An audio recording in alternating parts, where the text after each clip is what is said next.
Afternoon for those of you in the afternoon time zone. Welcome to our field trip to the metaverse. I'm James Ledbetter. I'm the executive editor of The Observer, and really excited today to learn all about how different brands, different industries are deploying this exciting new space known as the metaverse. I'm particularly grateful to Robin Raskin, a writer for The Observer and also a longtime tech journalist and the founder of the Virtual Events Group. And I also want to single out Casey Jensen from Room, who's going to be our sort of chaperone into the metaverse later on in the session. So without further ado, Robin, I'm going to let you introduce the panelists. Okay, so this is a really big experiment you're all invited to, because if you ask 10 people to define the metaverse, you will get at least 12 different answers. So everybody's talking about the metaverse. Everybody feels compelled to be there, but they're not sure what they're going to do when they get there. And so there's a great amount of, we were talking about this yesterday and likened it almost to the early days of AOL. It was amazing. You could just do it. You could just message somebody, and it is growing very quickly. So what we set out to do today was really let you understand the possibilities, not just of what you can do there, but why you must be there because of the opportunity a metaverse world affords your business or your brand or your company. And so I'm quickly going to go through, we have an excess of riches today. We have, and I think I'll introduce people one at a time as we call them up. So we have Deborah Weinswig, who is with CEO of Coresight Research, who looks across industries at not just the metaverse, but of all sectors of retail. And she's done a tremendous amount of work in looking at this emerging metaverse. So Deborah, why don't you sort of kick things off by telling us what you're seeing all around? Well, first of all, thank you. I'm honored to be here today, especially with this esteemed group of panelists. And Robin, I do anything you ask me to. So what we've seen is, and once again, everyone defines it differently. To me, it's just kind of doing everything that we do right now in the physical world in a virtual representation, right? We have this whole idea, to me, and it's very actually consistent with who I am and who Coresight is. It's almost like the democratization, right? It is the decentralization. And when we start to think about this idea of frictionless, to me, that's what the metaverse represents. And I think there's been a lot of fear that, especially in the real estate world, that this would be, the absolute end of stores. In fact, what we're seeing is that many people are going off and experimenting with the first time in a physical setting. Now, as a company who does a lot of advisory work in the metaverse space, and will, kind of crypto, NFTs, however you want to kind of more broadly, Web3, define that. What's very interesting is when we usually sit down with the retailer, the first thing they want to do is buy real estate in the metaverse, right? That is usually because they're trying to take the virtual, right, their real world, the world that they're more used to being in, and put that into the virtual world. And that's what I think, to me, if just at a very high level, has been so interesting. A few other quick, interesting stats. There is I'm going to say this in the positive, double positive versus double negative. Every single retail NFT, CPG, has been a success. And so when you get retailers and brands in a room, right, it's like, oh, well, this one sold out in 90 seconds. This one sold out in 120 seconds. And I think this idea that what we're starting to see now is, I would say, from an NFT perspective, this idea around building community. And that has been very special. It is this idea that retailers and brands not only can better understand their consumers, their wants, their needs, but also as we're moving into this, kind of hyper-personalization space, I think that, the metaverse and everything about it is critical. One last piece around DAOs or DEX, however you want to look at it, this idea of like, kind of these decentralized autonomous organizations or companies even now, right? But this idea that like I said, it goes back to we all have a say. And I think that, right, when things are happening to us or with us or about us, the fact that we can participate, right? You actually can, kind of decide your own journey and your own kind of story. I think right now that's more important to the consumer, and it's ageless. I think that's also the thing that's so interesting. as it's become easier to get into the metaverse, if you will, to have a wallet, right? We're seeing that it's ageless. And that, I think, to me, is incredibly special. And I think we are just at the beginning of this journey. Retailers and brands were on board easy and have gone kind of all in. And I can talk, as we kind of go explore today, some of the specific and really interesting projects we've worked on. But thank you, Robin, it's absolutely a pleasure to be here. Yeah, and I think I will come back to you and find out some of the clients, like where are their challenges, and when they sit down and say, I want a metaverse presence, what is it that you tell them? But to keep going on through this idea, so the idea here is we're going to go through our panelists are going to tell you about what they're doing in their metaverse world, and then to our audience, you are actually going to get to go in the metaverse. And so I'm going to bring you to our next speaker, John V. And John came from this little company that you might know about, who's actually was a pioneer in the early metaverse, which is Roblox, and has now moved on to be with Dubbit, who does a lot of research and game development in the metaverse, advises other companies in how to build in the metaverse. And I want John to give you a look at some of the things he's building. So John, take it away. Cool. Thank you. Thank you, Robin. Good to be here. So it's nice that Roblox is now an early pioneer. We're lots of people coming into the space. So yeah, so I joined in 2019 and was one of the crazy people on the street saying the metaverse is coming, with maybe a few of us on the panel. And I think with the Meta rebrand last year, the light got switched on and the world woke up. So yeah, I think it's now become a thriving industry. So a little bit of a background of what we did at Roblox. Initially, the focus was on empowering, almost like YouTube did to video, empowering people to create games very easily on a platform, and then collectively, all those people coming together in this sort of 3D virtual world was presented as the metaverse. Obviously, an old concept in science fiction, but brought to bear in platforms like Roblox.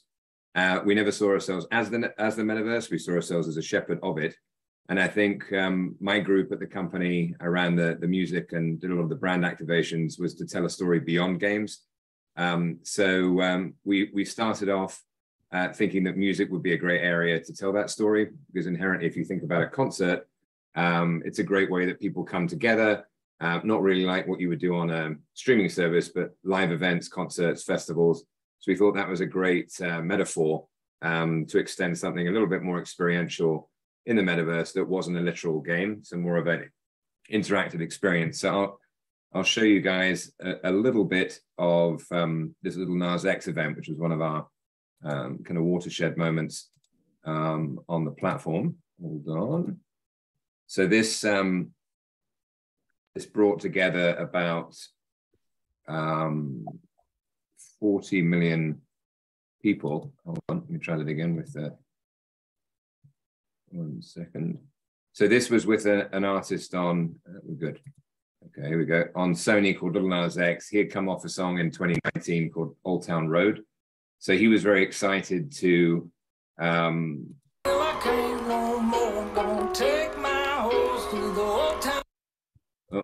I put the sound down there and talk over it. So he was very excited to connect with his audience in a new and creative way. He had never been an avatar. So we did a whole mocap shoot like you would do with video games, which was great. And all the fans, as you can see, were able to get closer than they had ever done before, or really even could do at a live concert. And the whole experience was kind of magical and exciting for the fans, magical and exciting for him. And it also created a whole new, I'm going to stop there. I think you guys have got a sense of it. There we go. So it also allowed for him a whole new revenue stream for him and his label in what we call virtual merchandise, or Virch. So he did tens of millions of dollars of virtual merchandise for him around it. So it was this new way for fans and artists to connect and monetize that experience, which also extends into things that are happening in Web3. So some other examples, as Robin mentioned, since retiring, I'm sitting on a bunch of boards like Dubbit. So a few examples from a centralized building perspective, centralized meaning platforms like Fortnite, Roblox, and then some from decentralized platforms like Decentraland and Sandbox. So Dubbit, great company in Europe, did a lot of the work for us on Roblox. So they activated recently, a shoe brand called Kickers. So this wasn't a dedicated experience, but this is what people are experimenting with more, where they took the sneaker brand into an existing game, built assets, which were shoes, into a popular game on Roblox called Fashion Famous. And in 4 weeks had 25 million people trying on these shoes. So the brand was ecstatic. It was very low cost, relatively speaking. And that was a great, any type of digital marketing KPIs. It was phenomenal return for the brand. So they're now looking to expand to more of their portfolio. They also did experiences like a Samsung activation, Samsung Galaxy around the phones with Charlie XCX, which was more of a concert. And that was an extension of what we did with Little Nas X. More brands then came into the space and started marrying the experiences with brands. So that had 10 million people visited in a few weeks. And then there's a company called Terra Zero on the decentralized side. So I live in Nashville and have a propensity for bourbon. So they did a great experience with Angel's Envy, for example, where you could go and run around a distillery, you could mix cocktails, and then you actually could get items that were redeemable into your wallet. So kind of virtual items, a little bit more accessible than the Roblox items that were usable within kind of that walled garden of the Roblox platform. And then also did activations with Jason Derulo and different artists, so similar to the ones on Roblox, but these again were more tied to virtual items, and it was a launch of the music video. And then third and last example, I think we're moving into this kind of Metaverse 2.0 era, where it's looking a little bit more like the open internet and the Google era of the web. So there's a company called Vatum that allows you as any brand or company to start building your experience and integrate even AR experiences and wallets and Metaverse spaces. So as an example, they launched the Volvo XC60 directly. The whole launch of the car was in a virtual world created by Volvo and their agency, and that brought thousands of people together. There was an event, and that was all in real time. So I think we're just getting going. It's very much moving from 1.0 to 2.0, which will open up these new opportunities, I think, for all the brands and SMBs around the world. So very exciting time. So that's my little bit, Robin. Yeah, and John, we knew you were from Nashville because of that accent. It makes perfect sense. But if you guys could kind of follow along with him, those people that were at the concert, they had all bought their outfits. It was in-game currency in Roblox to kind of dress up for the concert. So everything that you would do in real life, dressing up, going to a concert with your friends, is all being moved into a virtual space. And all the conversations that we're having around wallets and decentralization, the friction to make all that happen is getting a little easier. So we'll move on to our next example. I'm going to bring on Val Vacante, and Val works with Dentsu Merkle, who do all sorts of exciting projects for their clients, but one in particular that I really stood out to me that I wanted her to talk about to you was this idea of a synthetic person. Then, a new step in the metaverse is the idea that person doesn't exist at all. It is purely digital from the get-go. So Val?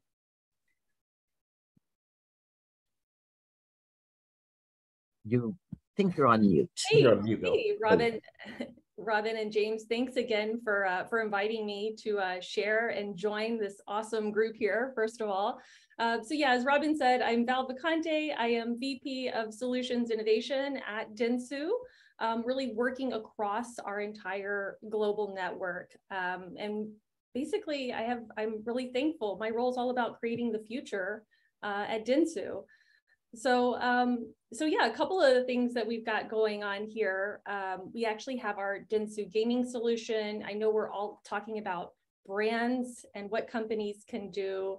A little smattering here of some of the work with Benetton and in Roblox.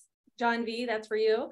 And also Animal Crossing here.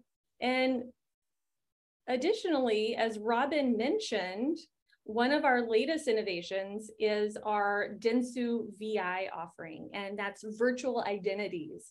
So, just like we talked about virtual skins and all of that, but what we're doing is we're actually teaming up with brands to create these virtual identities who can help with everything from, being your co-pilot in the sales process to being kind of your virtual influencer and getting people rallied around your brand.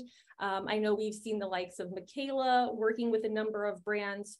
The cool part about what we're doing with Dentsu VI is we're able to team up with brands and kind of take, what is your brand personality? Who are the targets? And really create a truly personal virtual identity.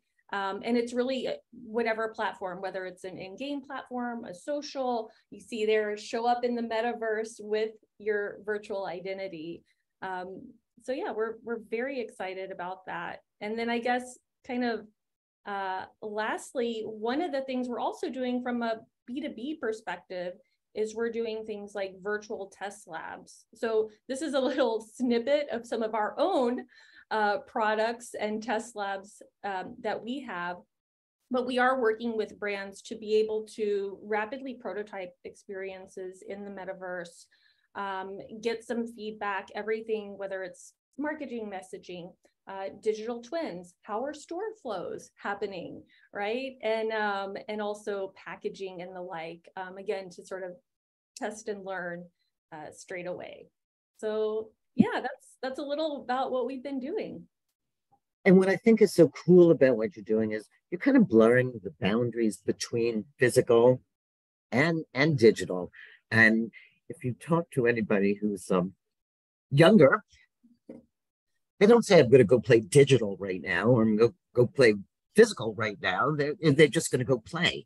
And so what you're seeing is a melding of, I like these sneakers online. As John said, I've played with them, I've interacted with them. I might go pick them up in the store later. So digital and physical merch are melding together. And I'm definitely getting myself a roomie, one of those synthetic humans, as my best friend. But if you think about to our audience, what is going on right now? People are buying lipstick or eyeshadow or a dress for their avatar that may cost more than lipstick or eyeshadow or a dress in their real life. And that is an astounding switch in our thinking, and seeing this melding of the worlds where sometimes you're not even sure which one that you're in. So Val, we're going to come back to you. We're going to move on to Sam Huber, who is literally building the metaverse by building it. Sam, hello. Sam takes care of the land. Are you there? I am here. Can you hear me okay? I can hear you, and there you are. So Sam, tell us a little bit about the way Land Vault thinks about the metaverse, because it's different. Yeah, so we have a pretty simple definition for the metaverse. We really believe that the metaverse is the next generation of the internet, 3D version of the internet, essentially.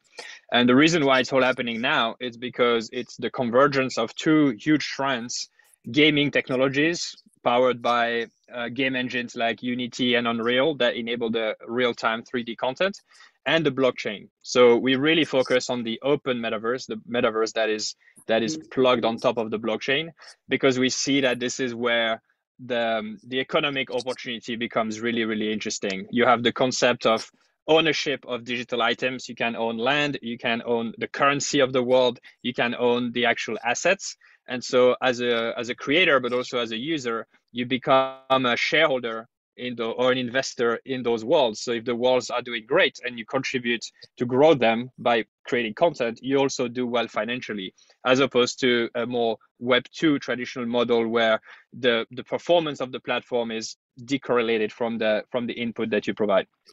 So that's our belief. We really think that, over the next decade, a lot of people are going to migrate from the traditional 2D internet into more 3D worlds. We've already seen that with, gaming leading the charge there.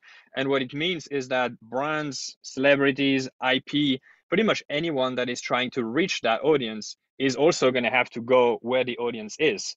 and actually set up a presence in this open metaverse. And someone will need to build that. The tech stack to build those experiences is not the same as building a website, right? It's three-dimensional. You need understanding of the blockchain and so on. And that's where we come in. So Landvault today is basically we're the largest builder in the open metaverse. We have a team of close to 200 people, out of which 120 are actual architect, builders, voxel editors, game designers. Basically, you can think of us as a property development company, but in the metaverse.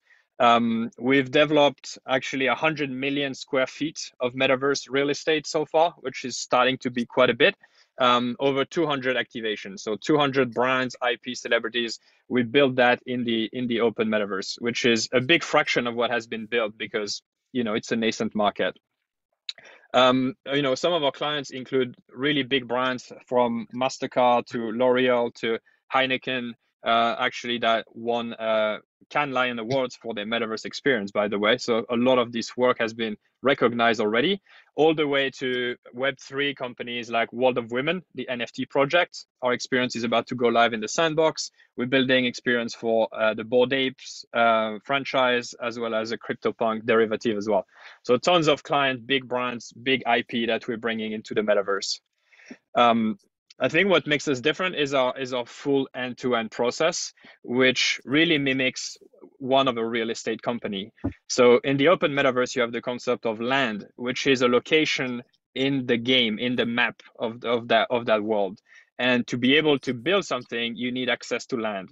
So you can own your own land by buying the NFT, or you can rent it. And so our model is that we now have over 200 locations, plots of land that we bought throughout the years. Obviously, we've seen a nice, increase in value with the property boom in the metaverse. But now we have prime location in the metaverse that we can rent to brands, to IP, to celebrities who want to be in a specific area or want access to a specific plot. So that's the first step. Then we bring the creative team, 120 people who can build anything on top of the land. That's the building phase. And the most important part is our technology that we're building to then monetize the experience. Because building is one thing. You can build something cool, a concert, whatever. But as we've seen in the Roblox experience, what was really interesting for Lil Nas in particular is that he could make money from it. So it didn't come as a cost for him. He actually made money from it.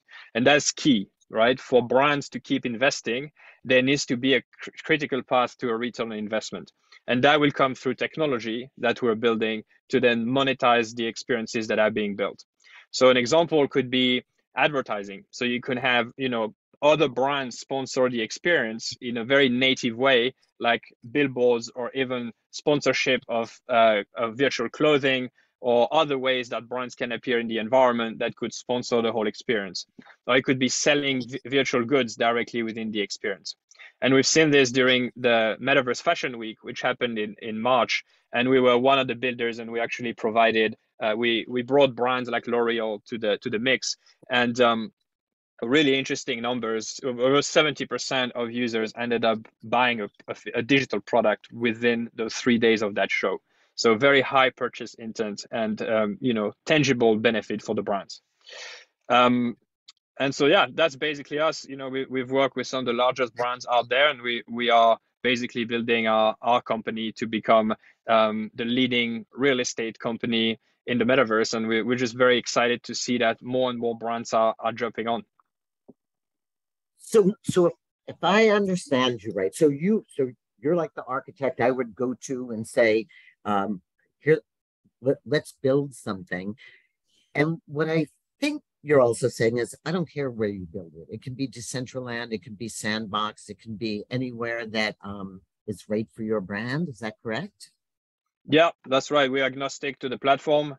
We hold land in probably 7 or 8 platforms, but the 2 main platforms right now are Sandbox, Decentraland, which is where we hold most of our land, but we have access to premium location in various metaverses. So if you want to buy, if you want to build, but you don't have access to land, we can provide that as the first step of the process, and then develop that land and then help monetize the land. So it's a full end-to-end service from land location all the way into the deployment of the experience. And so for you, certainly where the land is important. So land living next to me is not as worthwhile as living next to Snoop Dogg, right? I'm going to pay for I'll buy it. right? I'll be your neighbor. That's very depressing. Yeah, and so this land, you know, where you set up to live is hugely important. And I want to come back, and I want the audience to really think about this, because what kind of astounds me, you have this infinite parcels of land theoretically in the metaverse, and yet they are finite right now. There are only so many for sale because scarcity is important. And if we have a chance, we'll go back to that concept. But I really want people to think about it, because the idea of scarcity is what makes something so valuable in metaverse. And yet there shouldn't be any scarcity in the metaverse because we have unlimited resources, theoretically.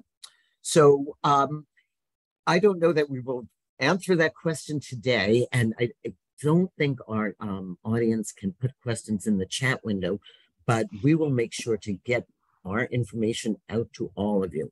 And I want to give you one more example, because this example will ring true to you. And I'm going to turn the spotlight over to Alan Smithson. Alan's been working in AR and VR and alternative realities for a long time, but has developed the mall, something we all understand and we all go to. So Alan, take us on a little trip through Metaverse Mall. Thank you so much, Robin, and thank you for everybody for joining today. I'm just going to explain how we built the mall first, because I think it's really important that we didn't just all of a sudden build a mall. We've been actually building virtual, augmented, mixed reality, and 3D experiences for brands for the last 6.5 years. We've done over 170 projects, and they range from industrial training for Siemens Healthineers to marketing and e-commerce for Samsung and MasterCard and other companies. But really at the heart of it is a game engine that we built, or a 3D creation platform that we call the Metaverse Engine. And our mission is metaverse creation for everyone. So when we built this, we built it with the idea of solving one of the major problems in the world when it comes to building 3D games and applications, is that you need to know how to code. And so we kind of took a step back and said, what if you didn't need to know how to code? What if you could just drag and drop? What if the physics were built in, you just dropped your avatar and you went? And so we were really trying to eliminate all the barriers, but leave the ability for professionals to really build stuff there. Obviously this is a multi-trillion-dollar opportunity that we're talking about here. Metaverse, our engine, is a 3D creation platform for the future of human communication, collaboration, commerce, and culture. And if you look at each one of these, it really makes sense. Sam, you're talking about how people are coming together and collaborating in these worlds and really driving the cultural discussions that we're having. Having Snoop Dogg in the middle of the Decentraland really is a cultural part of the icon. So each one of these is really important. I will skip this video quick. We've been highlighted a bunch of different things, but one thing that I just want to say here is the Siemens Healthineers ones. While everybody's focused on the kind of the metaverse as an entertainment thing, it can also be used to really save lives. I mean, we've been working with Siemens to build 3D training, taking their 2D videos and training and in-person training, converting it to 3D. And this is saving tens of millions of dollars, but also allowing them to save lives. So I think it's not just, retail and e-com and entertainment, but this can also be used for medical and training and education and stuff like that. So it's understood to be, the metaverse is for everyone. And we really want to make sure that these tools that we're building are leveraged for all sorts of applications across humanity. On that, one of the big things that we're building is the mall.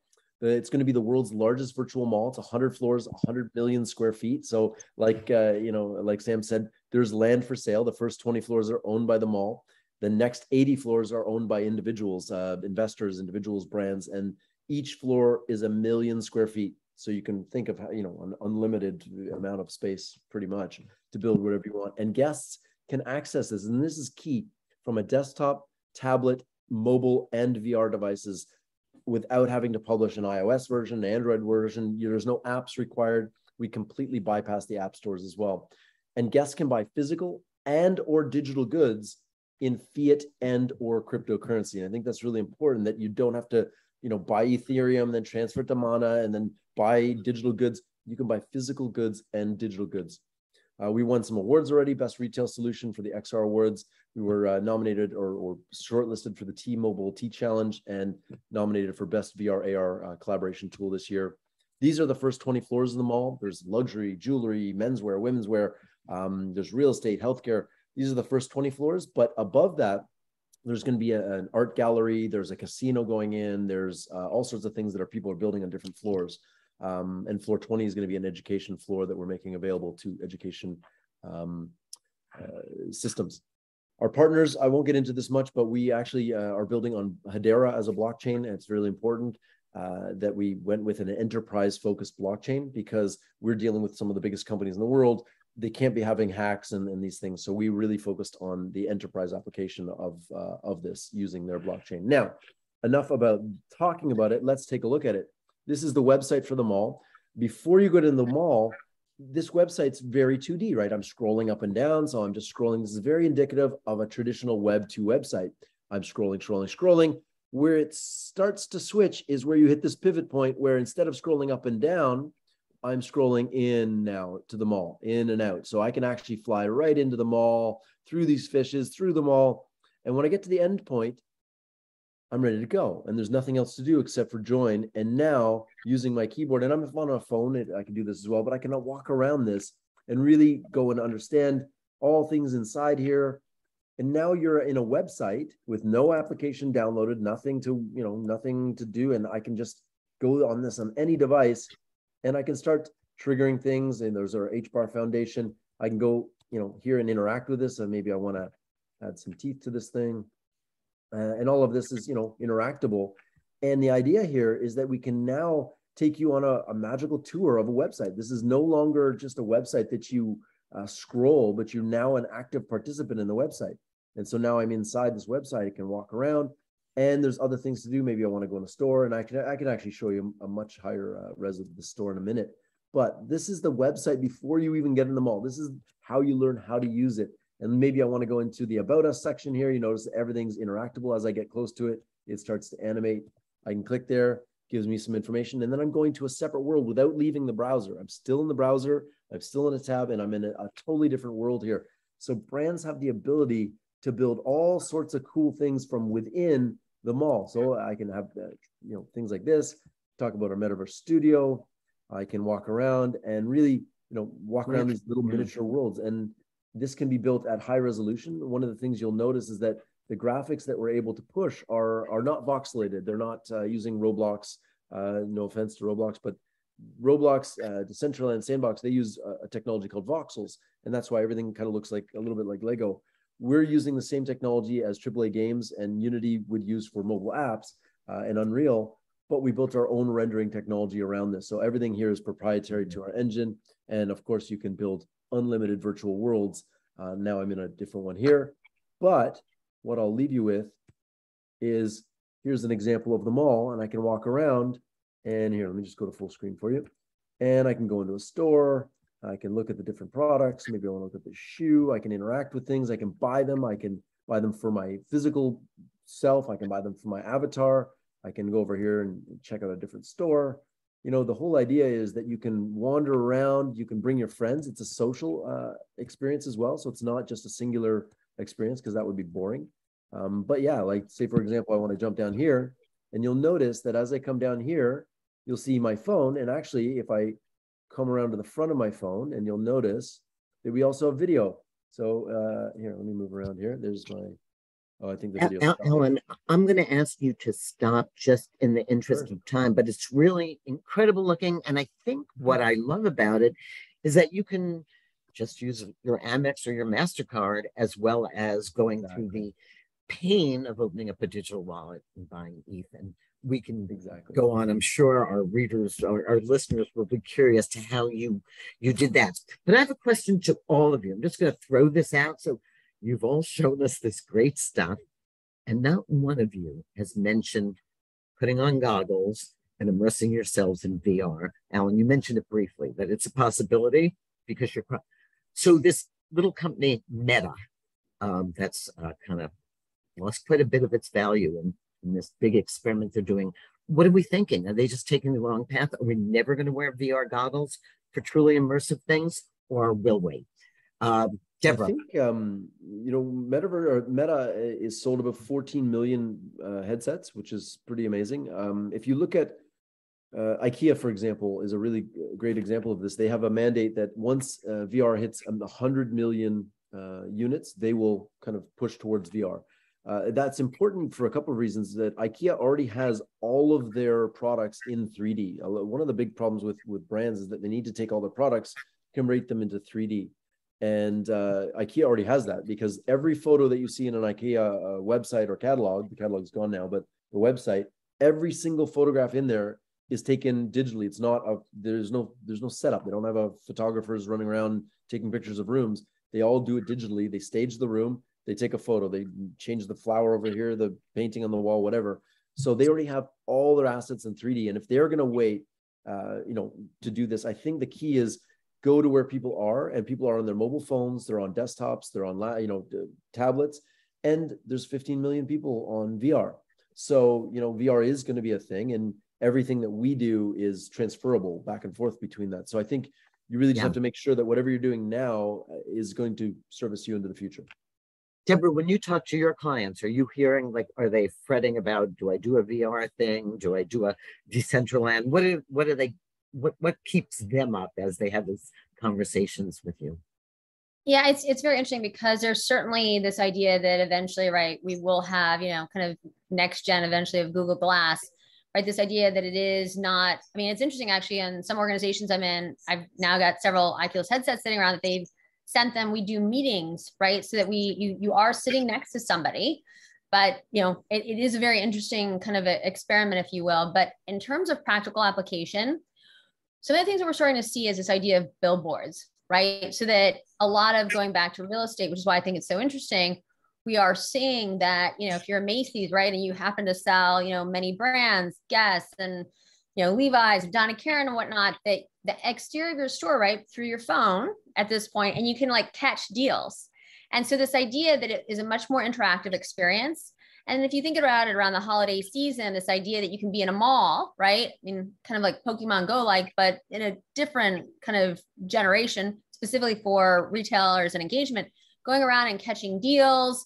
And this idea that it becomes this very immersive, engaged experience. And going back to the data, right, that the retailers and the brands are then getting different kinds of data about the consumer and what matters to them. I think that this idea around gamification is also incredibly important, and why I think the metaverse presents so many unique opportunities. This idea that you get rewarded for participating. And so we're seeing it as a very low cost way to engage with consumers, get new consumers. And I think AR is on that path. I just think through the phone right now is what we're seeing. And this idea that we can even be human billboards for things, right? That's, I think, what we're starting to see, and how to monetize things in really new ways. Yeah. And I think there may be times you want to be fully immersive, going to a concert and going on a travel trip to Rome. And there may be times not. John, what are you thinking? What are you hearing most from your clients? Are they, do they come purposefully, or they come and say, I don't know, help us? Yeah, look, I think to the points mentioned, people are looking at scale and adoption, but they're also looking at engagement, and they're looking at trying something that hasn't been done before in terms of deeper engagement and immersive experience that they can offer to their end users. So I think Meta is in a weird situation where they're big but also now small. So I think they are definitely, to Alan's point, making good grounds just on growing. And if you comp it against gaming consoles, for something that's relatively high cost, that they're doing well, but it's still small. I think their medium-term goal of switching the headsets to more of a light, mixed reality headset closer to AR, it feels like that's when they're going to have some pickup. So this is early experimentation from their perspective, moving to a lighter, not toaster on the head experience in the immediate term. But I would still encourage. I experienced the Megan Thee Stallion concert. It's pretty magical, trying some things in there in terms of really immersive next gen brand experiences and media experiences, and the notion of really being together with people. So yeah, I think it deserves experimentation. But if you're looking for reach, there are other platforms that deliver reach. Or if you're looking for monetization, again, I think other platforms serve you better. And taking that one step further, so talk a little bit, while we talk about this open metaverse that is interoperable, where basically in a bunch of siloed ghettos. Val, are you seeing progress made? How close am I to taking my Gucci bag that I bought over here and taking it into the next land I'm going to over here? Are you seeing us making progress? I think there's a like progress being made each day. I think kind of taking it back for a moment, the biggest advice conversations we have with clients is really, first of all, trying to understand what experience, like what is the goal of experience? Like John mentioned, is it reach? Is it engagement? Is it sales? Like what are we trying to do? And then really, what's the right platform for the experience? Is it something you want to have? And, is it just a purely 3D experience you want to have embedded to your website? Or is it, hey, teaming up with someone like Sam at Land Vault and like renting a space for a particular event, in Decentraland, because that's where your audience is, right?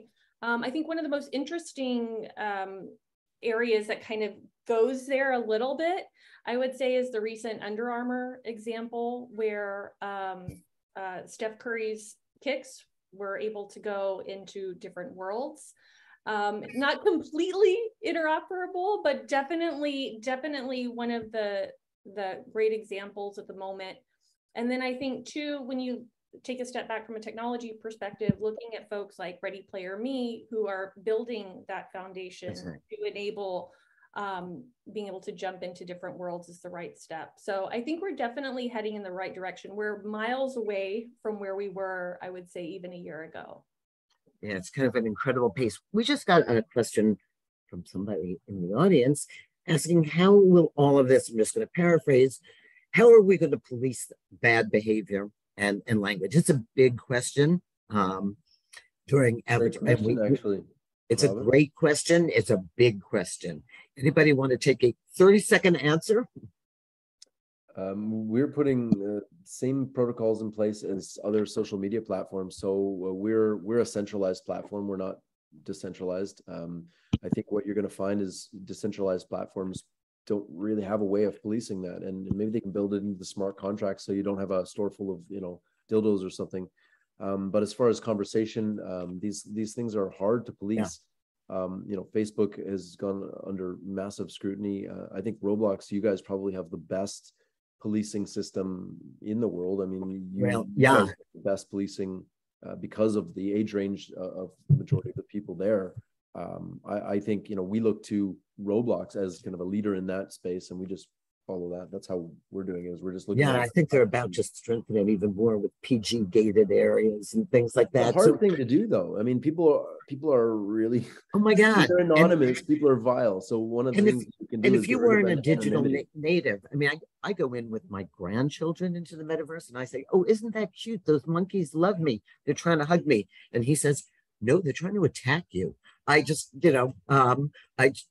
I think we, as non-digital natives, understanding all the metaphors are tough for us. But what I really want to do, first of all, I appreciate everything. I think now we can actually put your information in the window to so that people can get in touch with you and follow up. But I think we're going to invite Casey Jensen, who may be the bravest person in the room, because we've asked Casey from Room, and Room is spelled with 3 O's, to give us a taste of what it's like to go into the metaverse, and taking the number of you that are on this call, on this journey. Anything can happen. So I'm going to let Casey take over and give you a little instruction to how we're going to try and do this. And we will end our formal comments now, but put everybody's contact information in the window so you can reach out to them after this. So thank you. And Casey, why don't you take over the show? Awesome. Thank you so much. So I'm Casey Jensen. I'm VP of Sales and Marketing for North America at Room. And man, this is a lot of fun to be with everybody here. A lot of great information. Man, thanks to the Observer and thanks to the Veg Group for putting this on. It's really cool. So real quick, who is Room? We're basically an all-in-one platform for creating, managing, sharing 3D, AR, and VR experiences that are accessible to anyone, any device from your browser. You know, Forbes said we are democratizing the metaverse, which I love, because really we're all about everybody being able to have access, everybody being able to come create, whether you're a Fortune 500 company to you're an individual, come in and you can create and start working with these things. Right now, I think it's the best time to start testing, to learning, getting your foot out there, start understanding metrics, what works. And that's what we're all about. We work with people like Deutsche Telekom, BMW, BD Medical, Vodafone, Bosch, and many more. And I think now we have about 300,000 users of our platform, and over 50,000 spaces have been created. So it's pretty cool. And I'll tell you what, I'm more excited than I've been. You know, I started out in '95 in the internet, in digital space and ad tech. And I can't tell you, I'm more excited than ever. I mean, I didn't think this time would come. Well, for me, I'm not sure, but we have the next 5 to 10 years are going to be change everything. And we're all pioneers. Everybody in this room, all of you out there are pioneers, and we're all in this journey together. So, man, this is so cool. And thank you for being here. So now that you know everything about the metaverse from all these great speakers and panels, you know, how about we actually visit the metaverse, or a metaverse? And before we do that, we want you to have the best experience possible. So we are going to see a quick video where Kendra, our director of digital experience, is going to walk you through some best practices.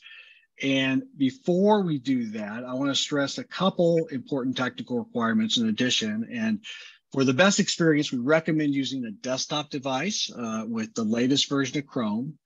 If you want to participate in the audio conversations with other avatars, please try to use a wired headset to cut down on outside interference and those pesky Bluetooth issues that we still somehow can't figure out how to fix. So I'm going to show you this video. We're going to go to Kendra, and then we will see you in the metaverse.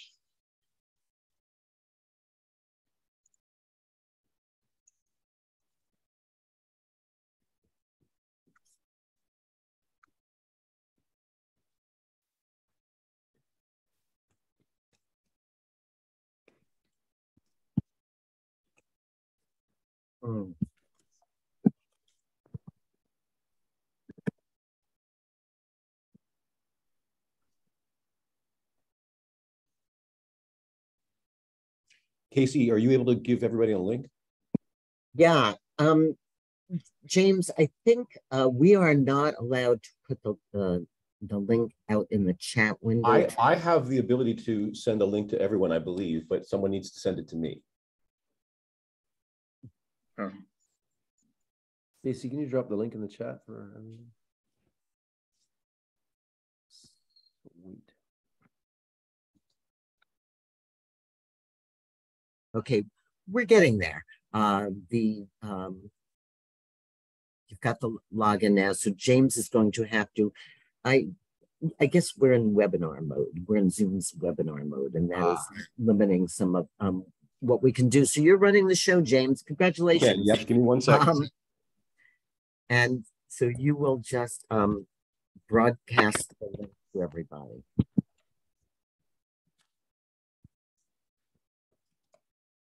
And while you're doing that, we got another question in about how do you view Versus.io and the spatial web. From one of our readers.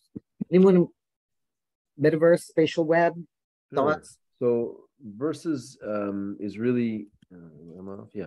So Versus is really around placing digital content in the real world and having this kind of smart delivery of content at scale in the real world. So how do we take digital pieces of information and when we go to, let's say, AR glasses that we're walking around in our every day, how do those get placed in our view contextually and I guess without hijacking your whole view, but how do you bring digital content into the real world and what are the protocols for that, and how do we know heights and because the whole world's in 3 dimensions, do we do a grid system and that sort of thing? So they're really working on this kind of global operating system for wayfinding using AI inside of that. Great. So Okay, so I think we're now, James, did you get that? Gabrielle, by the way, if you haven't read, Did it show up? Did it show up in the Did it show up in the chat? It showed up to hosts and panelists. Oh, I put it on the setting for everyone. Okay. Okay, maybe we're just seeing it as hosts and panelists only because that's what we are. So let's do this. If everybody clicks on the video tutorial that James sent you. No, I didn't send the video tutorial. Hold on a second. Okay. I'm having trouble cutting and pasting. Hey, Robin, did the tutorial not come through or what? Do you want to? Well, it's not clear. Did you want to? I think in the interest of time, here's what I have. Do you want to start with the tutorial? I have 3 links. I have the tutorial, the homepage, and the login. Yeah, the video tutorial is what I was just playing, so I don't know if I wasn't going across. Maybe. It did not go across. Okay. That may be a Zoom problem. I think you can play it probably. You can play it right from that link I just put in the chat. Yeah, I think we should let people. This seems like a pretty smart audience. I think we should let them in to your homepage login, and I will stick around in Zoom and help people that need help crossing over. And maybe you or Kendra can stick with us. But I think we'll be in there. Yeah, we'll be in there too. Clicks on observer.on.expo. Is that the one we want? Yeah, you set your password to the first one, and then that should take you to sign in. And we just put the homepage there just in case they need to go back to it.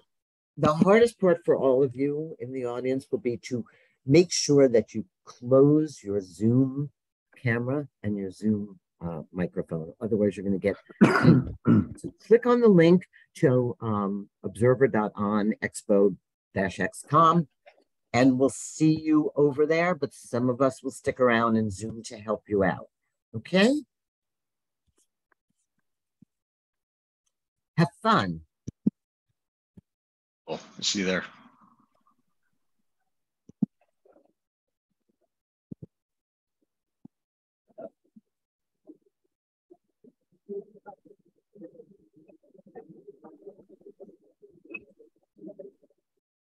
Robin, you could probably go there if you want. Gigi and I could stick around and help anyone.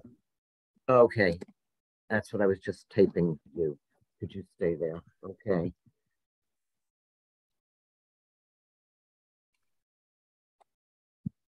Looks like we still have 42 people still on Zoom. Okay. 37 now. Okay, we're getting there. We're all dancing. It's awesome. It's funny. See everybody dancing. I just feel like dancing. Treasure hunt. The treasure hunt room. What? Treasure hunt, yeah. I want to go on a treasure hunt. What? What? Val, you might need to rename if you're going to stay, but I assume you're going. Oh. That's a link that Gigi sent you. Don't worry. In the Metaverse. Oh, where did that come from? Cool. Okay, bro. I'm out.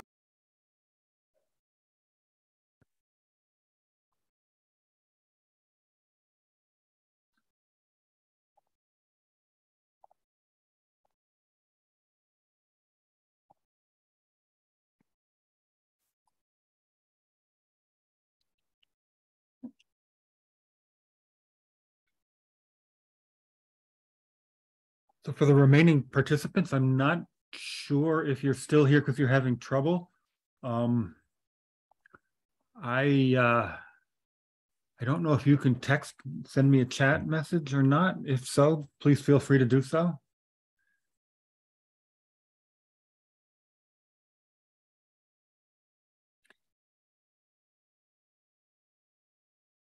And Tibor, I saw your hand is up. What's up with you? Yeah, I enter email and password and nothing happens. It just rejects it. You might get further if you have closed out Zoom first, because there could be a conflict with the video and audio. How do I chat with you then? That's a real problem. I'm not sure what the answer to that is. Okay, I'll try. Come back afterwards. No, Yes, I think Tibor, this is Robin. I had the same problem.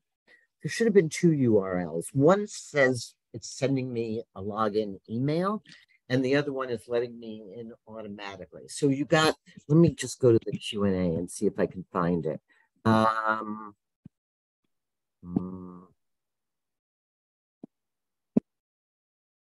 Harry, I'm going to send this. So when I hit the top of those three links, I do get a normal web page that just lets me enter my email address, and it sends me a password. It didn't send me the password. Yes, I think the thing to try, Tibor, is that top link, the one that has the password reset on it. Okay. And you don't have to get out of Zoom to do that link. The Observer expocom password/reset. That link goes to a normal website web page that doesn't need login. That doesn't need video and audio. Okay, thanks.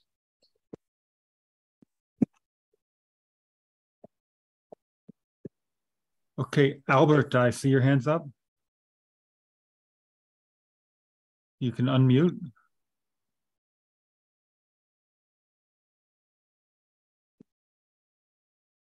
Yeah, can you hear me? Yeah.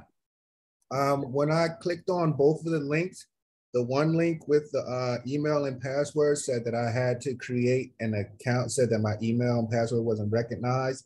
And then when I went to the other one for the password reset, I put my email in, but I didn't receive anything in my email because I'm actually not signed up. Do you have to sign up prior to this? Well, you need to use the same email that you signed up for this webinar with. Yeah. Yeah, I am. You should have gotten, it should have given you a note to say that they're sending you a password in the mail, a link in the mail, and that would let you into Room. You did sign up to the Zoom. For everyone to use the spatial audio and chat with each other. So if you find some other avatars in the space, you can unmute your microphone and have a conversation with someone or many people. Make sure you're in close proximity to them so that they can hear you.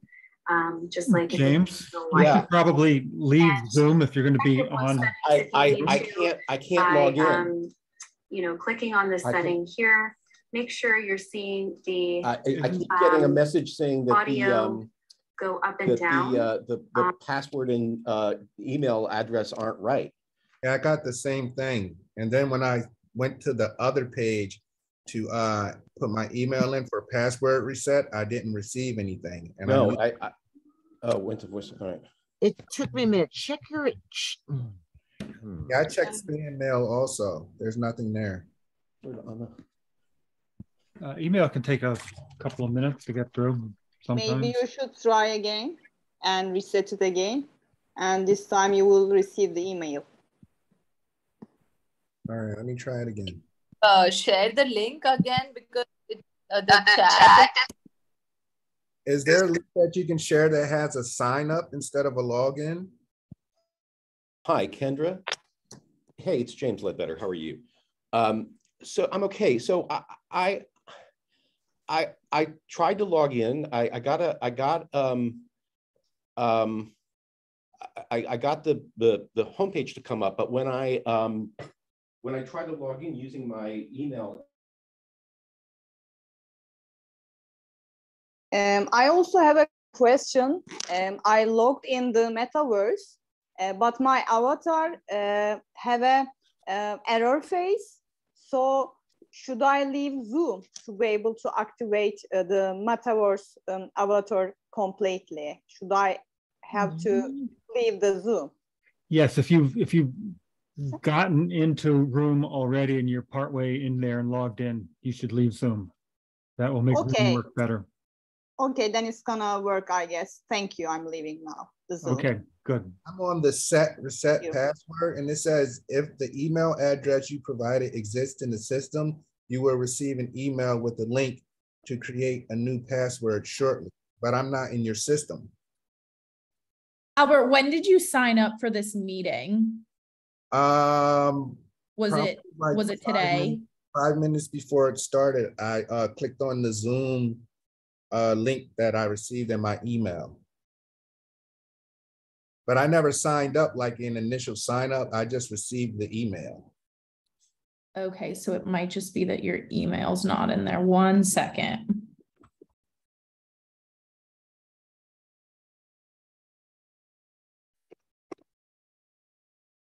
Anyone else, if you put your hand up, I'll let you talk and you can ask a question. So far, there are a few people that can talk if they prefer. Actually, I'm going to allow everyone to talk.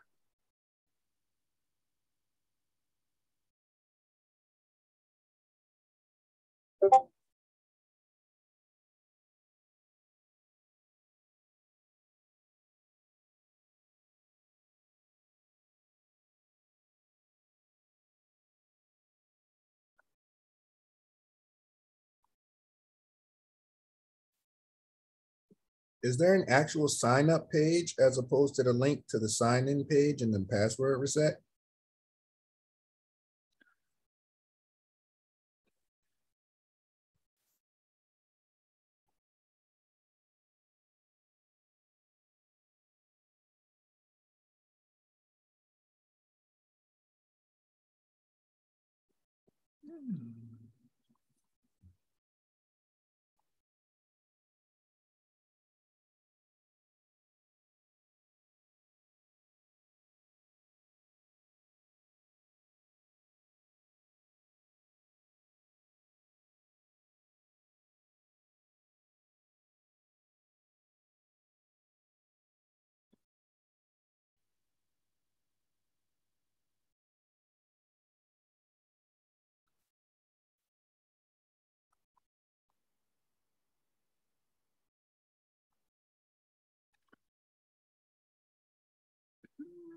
If anyone still has a question, feel free to speak. I've enabled speaking for everybody still on the call.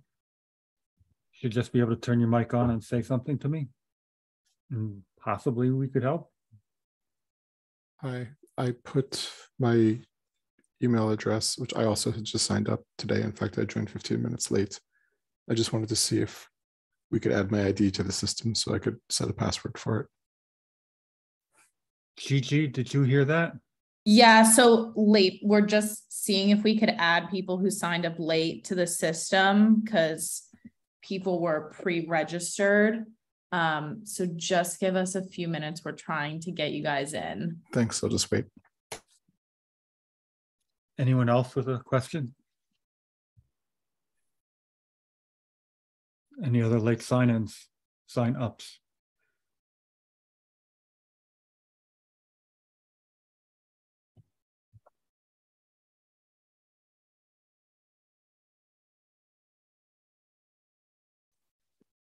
I think I had signed up in room long back, and the email and password is not working for me.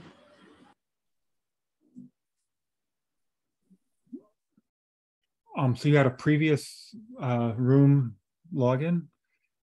The best thing to do then would probably be to go to the room homepage, and I believe there's a password reset near the login feature there. Okay, thank you.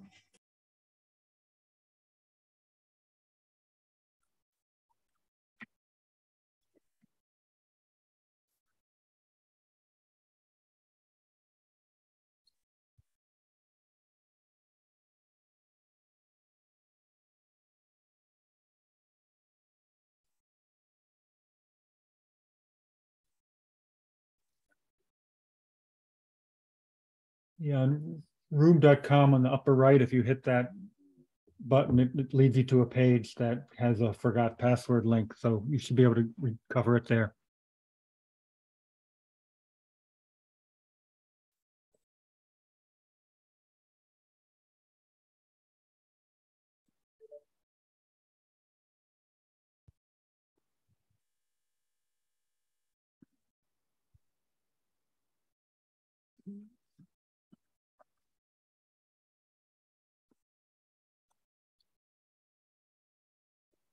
Room.com also has a free sign up. Does it make sense to try to do that?